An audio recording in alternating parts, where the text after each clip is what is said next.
bebop influence hadn't really hit by that time. It was still barely. Yeah, well, talking about Swing. influence of drummers, of course.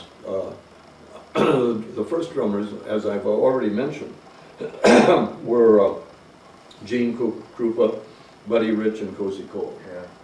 Yeah. And the Dixieland drummer, I don't know. Ray Badu. Okay. Ray Badu. He recorded a thing that I understand came about when the band was late getting there, and the only two guys that showed up was the drummer and the bass player. So to keep the audience entertained, Satisfied or not. yeah, they started fooling around and came up with Big Noise Blew In From Winnetka. Oh, sure. Yeah. I remember that. And they followed that with another tune, something else, Big Noise Blew In From Someplace Else, which wasn't quite as popular. But you know, that was a clever little thing with Ray Badu playing on the strings of the bass player. The bass player was very famous. He wrote What's New. Really? Yeah, Wow. I can't think of his name right now. He died only a few years ago. Okay.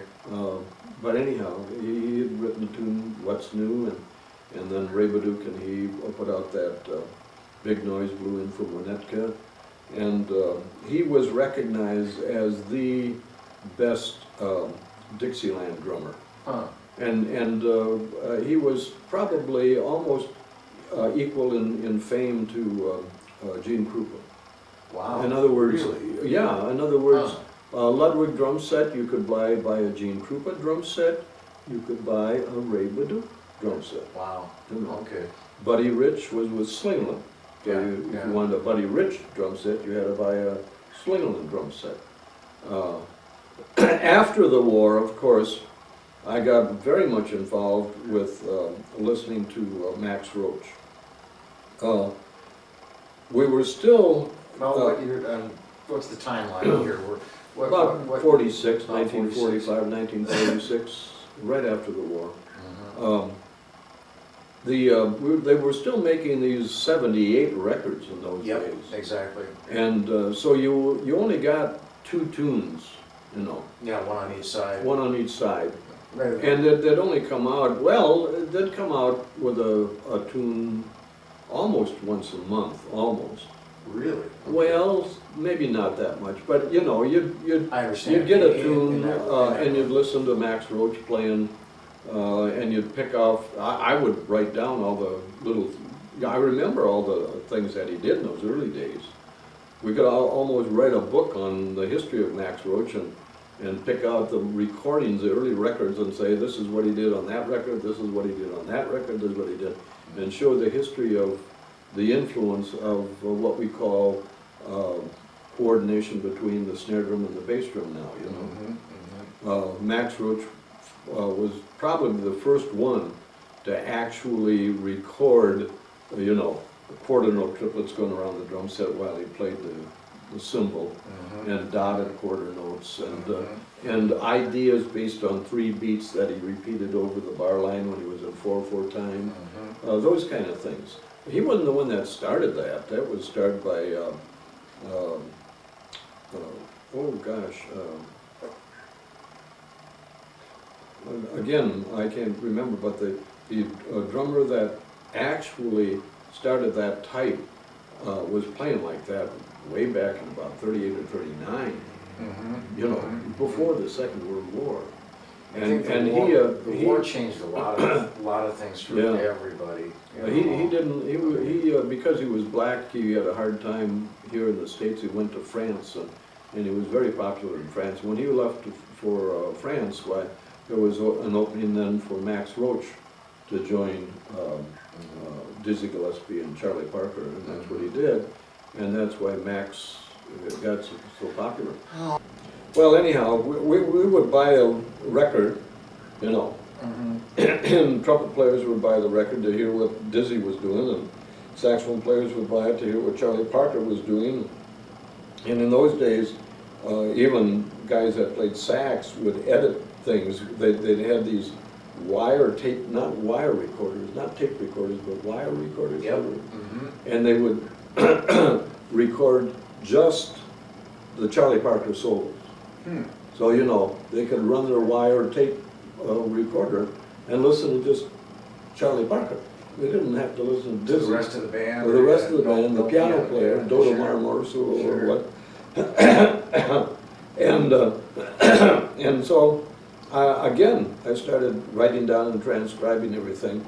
I finally wrote, you know, I just mathematically wrote down all the possibilities of playing with your left hand and your bass drum, the coordination.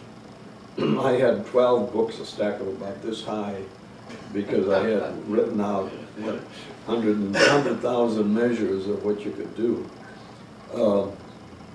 I made friends with Louis Belson, and he wanted to borrow those books to practice out of them, and I gave him a couple of the books. He took them to the motel and practiced.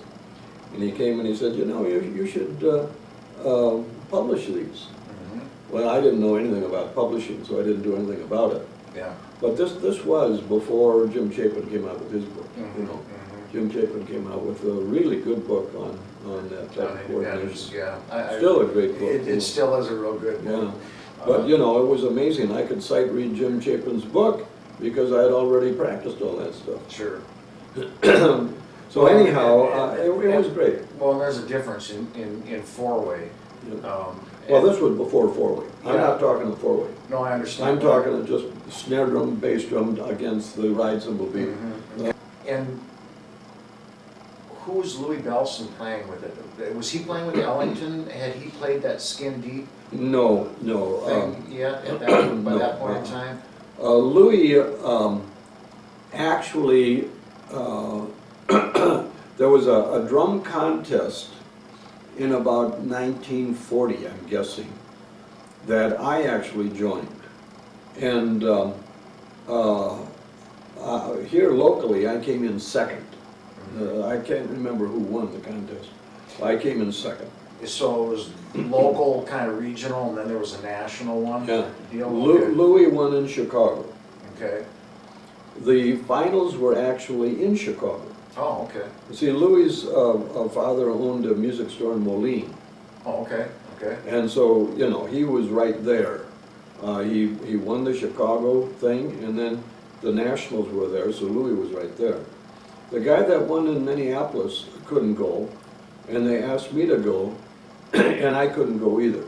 You know, it was not in the days when your folks would just say, oh yeah, you can hop on a train and go to Chicago and stay there for several days and stay. Yeah.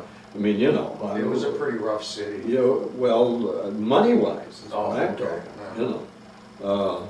The money wasn't that plentiful in 1939 and 1940. I understand, yeah. You know, so, and it didn't bother me. The mere fact that my folks didn't have a lot of money to send me to Chicago, I realized when I heard Louis play that there was no way I would have won. Right. Because Louis, at that time, was playing much like he played later. Yeah, In other words, I was still playing like Gene Krupa. yeah. Louis was playing like, more like Buddy Rich, I mean powerful and, Yeah. but Louis was also incorporating all the different rudiments in his playing, which neither Buddy Rich nor Gene Krupa had even done up to that time. Both Buddy and Gene Krupa in the late 30s were single stroke roll artists with an occasional double stroke at halftime. You hear Buddy Rich playing Quiet Please, and it's single stroke. Down, down, down, down, down, down, down, down, down, down, down. And then if he gets into any tricky sticking, it's ba-da-da, ba-da-da, ba-da-da, ba-da-da, half speed. You know, Louis was ba-da-da, ba-da-da, all these tricky stickings full speed. Wow. You know, it was Interesting. amazing. I heard Louis play, and I said, boy, sure glad I didn't go to Chicago. Yeah, just stay home and not got beaten up. Yeah. But Louis, you know, then went with Ted Weems, I think. I don't know him. I think, That's okay. yeah, I mean, it was a band that traveled. I think that was his first job. Must have been. After winning the contest. You know, Yeah. the war came along. I don't think Louis even had to go into Army or Navy, I don't think. I don't remember Louis being in the service. But maybe he was. But then after the war, he joined a group that was very good. It had the famous clarinet player on clarinet, Buddy DeFranco. Buddy DeFranco, sure. It had a piano player that eventually married a girl in St. Paul and ended up settling here for a while. Huh. Pardon me. Pardon me. Oh. That was really good. And then Louis, and then Terry Gibbs played vibes. And it may even have been Ray Brown or someone like that on bass. I mean, it was a terrific group. And I come to think of it, I don't think the clarinetist was Buddy DeFranco. I think it was someone that now is still alive and playing in Florida. But at any rate, it was a great Something group. in that vein. It was a really great group. And that's when I met Louis, and that's when he and I got together and traded ideas. And I showed him some things that I had written on coordination, playing two rhythms at the same time.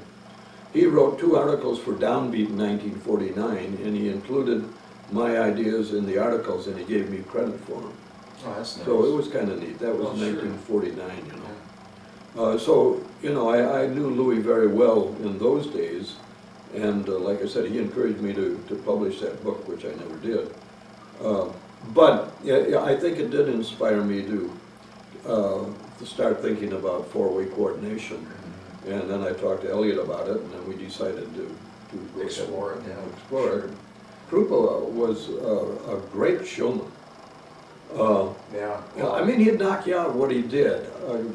Can I tell a couple little stories about Krupa? Please do. Well, one was one of my friends in the orchestra, and we used to drive together because he liked to drive rather than ride the bus. Sure. So he made a deal with me. If I would drive his car, we could not only stay at a different motel than the orchestra. In other words, you know, orchestra would be staying downtown at a hotel. Maybe it's kind of a relief to be out by yourself someplace. Sure. In a different motel with a car. So you could go to Freedom. nightclubs or do what you wanted to do. So one day he came to me after he'd been listening to television, and he said, you know, he said, that Krupa, what a genius he is. And I said, well, why? He said, you should have seen him on television last night. I said, why? He said, well, the guy's playing 4 different rhythms at the same time. I said, what do you do? Well, he said, I'll tell you what he did. First of all, he starts out with the bass drum. Boom, ba-boom, ba-boom, ba-boom. Then he brings in these 2 cymbals, what do you call them? I said, the hi-hats? Yeah. He goes, boom, chick, chick, chick, boom, chick, boom, chick, boom, chick, boom. Then not only that, he starts playing his cymbal with his right hand, ding, ding, ding, ding, ding, ding, ding, ding. And not only that, he starts playing on the rim of his drum with his drumstick, ching, ching, ching. He was playing the bossa nova, which every drummer in the world can do. But Gene Krupa, being a showman, he broke it down, one instrument at a time. Yeah. And the audience thought, my God, what a drummer he is. He can play 4 rhythms simultaneously, which of course any drummer can do. But Gene Krupa proved it to the guy that wasn't a drummer. Now here's one of the great clarinet players in the world coming up and telling me that Gene Krupa was such a genius. And I didn't say anything, but I should have said, well, I can do the same thing myself, you know. Yeah, but that's showmanship. Another showmanship thing, they had him on, Gene Krupa on television once, and he had a tune that he called Wire Brush Stomp. Yeah, and that's the one you mentioned earlier, and I'm not familiar with it, but... All it is taking a couple wire brushes and playing on the snare drum. Yeah, sure. And all you do is go boom, chick, drag in the do so wire brush stomp was you know, with little offbeat.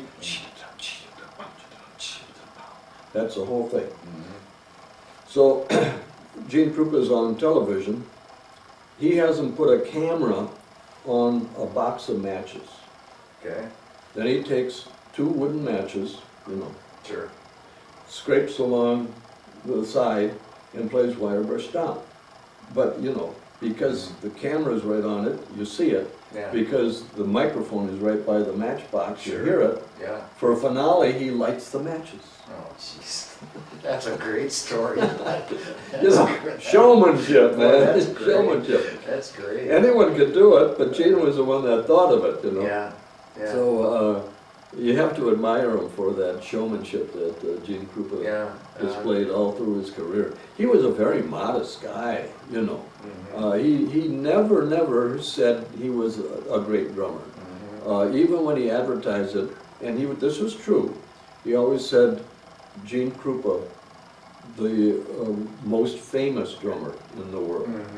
And he surely was, because of being on the Benny Goodman show and on television and all that. Most famous drummer. He never said he was the best. You know, he would have said Buddy Rich is the best, is what Gene would have said. And that's what Buddy Rich would have said too. Well, but I think, you know, yeah, I did a drum duet with him, you know. Really? Yeah. He was, Bob Bass had a drum shop. In fact, when Bob Bass died, unfortunately, of cancer at quite a young age, and Bob was also a really great drummer. He played with a famous band before the... and he was based out of here in the Twin Cities, Yeah. had a shop here? Okay. Yeah, before the war, he traveled with this band that was very famous. And in fact, at one time, they recorded a tune called $50,000 in the red, or 50G in the red. In other words, they had lost $50,000. You know, that band was so good that they lost $50,000. Well, you know, in those days, 50,000, that was a huge sum of money. Yeah. And Oh, yeah. so, you know, and they made shorts, film shorts. I saw, right. when I was in high school, I went to They run Movie before the feature. and they showed a short, and there was Bob Bass playing drums. Cool. Well, he ended up with a music store in Minneapolis, right across from Schmidt Music Store. And when he died, or before he died, I actually took over that store. He had well, I didn't. He closed the store, and I was teaching there. Rather than move, I moved upstairs and opened a drum shop on the second floor. Gene Krupa had his tailor in the same building Oh, on the okay. second floor. Was that the old guy that was around the corner? The old guy around the corner. Yeah, okay. Gene would always have a couple of suits made there whenever he was in town. Now, well, not, you know, if you I wanted understand, to. yep. So we saw Gene quite a bit. Invited Bob Bass, when he had the music store, invited Gene to come and do a clinic. And I think he knew Gene because they were both drummers in big Sure. bands, you know. Yeah. I'm sure Gene didn't charge him anything. He did it for free. Because in those days, you know, I had Terry Gibbs give a clinic for free. I had Elvin Jones give a thing for free. Nobody thought of charging money in those days. Camaraderie. Yeah, you know, they're Sure. playing in a nightclub, and rather than sit in a motel all day long, they kind of enjoyed getting out and Get out of you town, know. yeah, sure. So anyhow, Krupa was giving this thing, and he said, you know, he said, I'm working on a variation of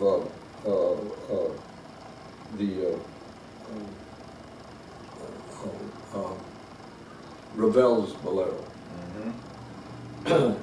And he said, is there anyone in the audience that could play Ravel's Bolero? And of course, everybody said, well, Dahlgren's here from the symphony, you know.